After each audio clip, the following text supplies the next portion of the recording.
Hi guys, good day sa inyong lahat. Nandito tayo ngayon sa loob ng Land Cruiser at ituturo ko sa inyo ngayon kung paano ito paandarin at paano ito i-drive. Tara, samahan niyo ako mga guys. Apakan muna natin yung brake pedal nya. Saka pindutin natin itong start button nya. Ayan, umandar niya sa mga guys. Ito nga pala yung kanyang cambio. Yung letter P ay parking, yung letter R ay reverse, yung letter N ay neutral, at yung letter D ay drive. At ito namang plus at saka minus, ginagamit ito ay pag ikaw ay paakyat at pababa. Pag kayo ay magdadrive, tingnan nyo yung side mirror ninyo kung nakikita ba yung bawat gilid. Ayan. At kung hindi nyo nakikita ng maayos yung bawat gilid, i-adjust nyo. Ganon din sa center mirror. Kailangan nakikita nyo yung nasa likuran ninyo. Kailangan nakaset ng maayos yung inyong upuan kung komportable na ba kayo sa inyong pagdadrive. Ayan, ang adjustan ng automatic na sasakyan ay nandito mga guys. Ayan. Kung gusto mong i-adjust ng pakaliwa, ilalagay mo lang sa letter L. Ibig sabihin ay left side mirror. Ayan, at kung sa right naman, ayan, letter R, at yung right side mirror yung iyong may adjust. Papakita ko sa inyo mga guys yung pag-adjust nito. Kung gusto nyo ng pataas, ito ang pipindutin nyo, yung taas. At kung pababa, ay ito naman. Kung pa-side naman, ng left and right, itong gilid ang inyong pipindutin. Ayan guys, ang adjustment ng side mirror. Ayan. Ipapakita ko sa inyo yung right ang ating i-adjust. Ayan. Panoorin nyo mga guys. Ayun, nakita nyo gumagalaw siya. Hindi nakaset. I-set natin ng maayos para kailangan nakikita yung body ng sasakyan pag kayo nag-adjust ng side mirror. Ayan. Dapat ganyan ang adjust ng side mirror ninyo. Nakikita nyo yung side at saka yung nandun sa medyo malayo. Mag seat belt muna tayo mga guys bago tayo mag-drive. Apakan ulit natin yung brake pedal pag i-drive na natin. From letter P or parking, ilalagay natin sa letter D. Dahan-dahan palagi ang pag change ng gear. At saka ibaba itong handbrake. At yung iyong paa ay angat mo na dyan sa preno. Kahit hindi mo apakan yung accelerator, tatakbo na ito mga guys. Ayan, tara samahan niyo ako mga guys at babiyahe tayo. Nandito pa tayo ngayon sa Al-Morsalat District ang tawag dito sa lugar na ito. Ayan, at papunta tayo ngayon ng exit 10 King Abdullah Road. Ayan, kakaliwa tayo dito. Ayan, ang natatanaw ninyo, yan ang exit 10 King Abdullah Road, Riyadh, Saudi Arabia. Ganyan lang kadaling mag-drive mga guys. Ikaw ang mag-control ng iyong takbo. Kung gusto mong mas mabilis, apakan mo ng medyo madiin yung accelerator nya. Para ito sa mga hindi pa nakakaalam, may ipapakita lang ako sa inyo mga guys.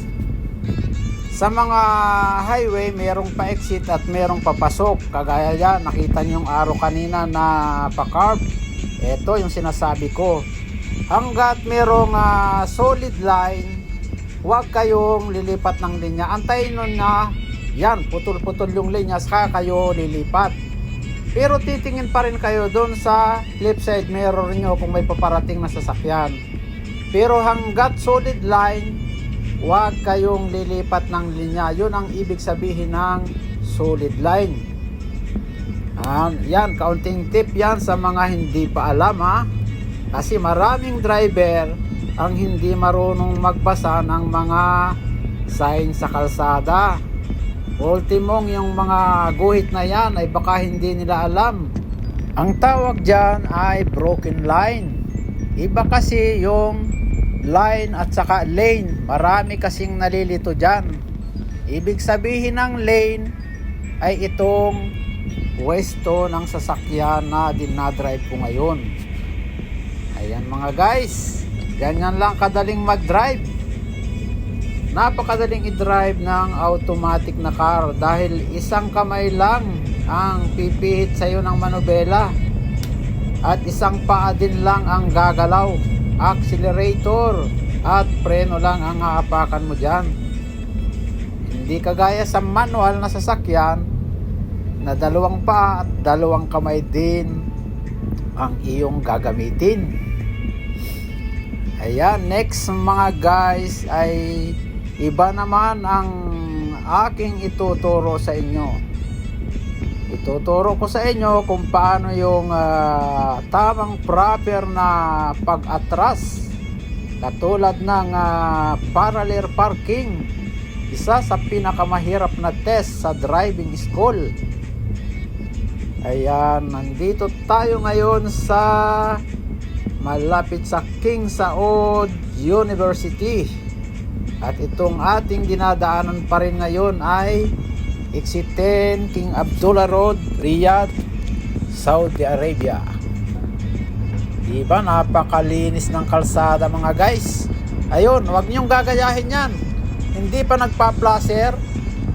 Dalawang linya pa ang dire-diretso niyang kinain. Maling-mali yan. Tandaan nyo mga guys, kapag ikaw ay mag-change ng linya, magpa-placer ka muna. Stay ka lang. Pag nakalipat ka na ng isang linya, stay lang. Sa atin sa Pilipinas, hindi pwedeng gano'n na dire-diretso na lilipat ka ng dalawang linya. Kahit magtanong kayo sa mga driving school dyan.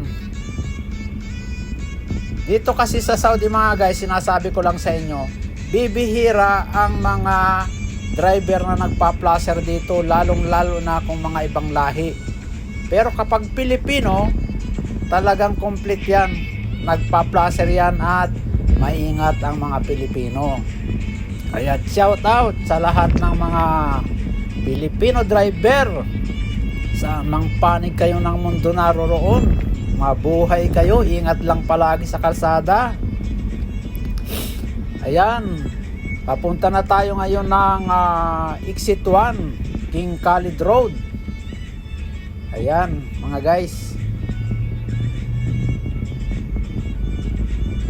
yan ang Exit 1 King Khalid Road.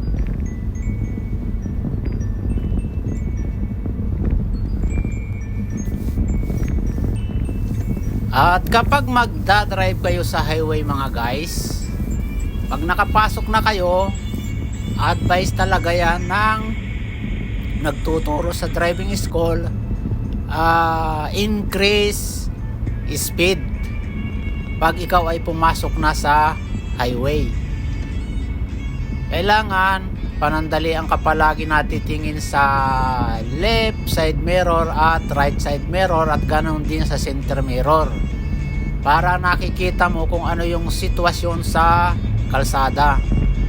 Yan ay payo ko lang sa mga baguhang driver, pero yung mga veteranong driver na alam na yan.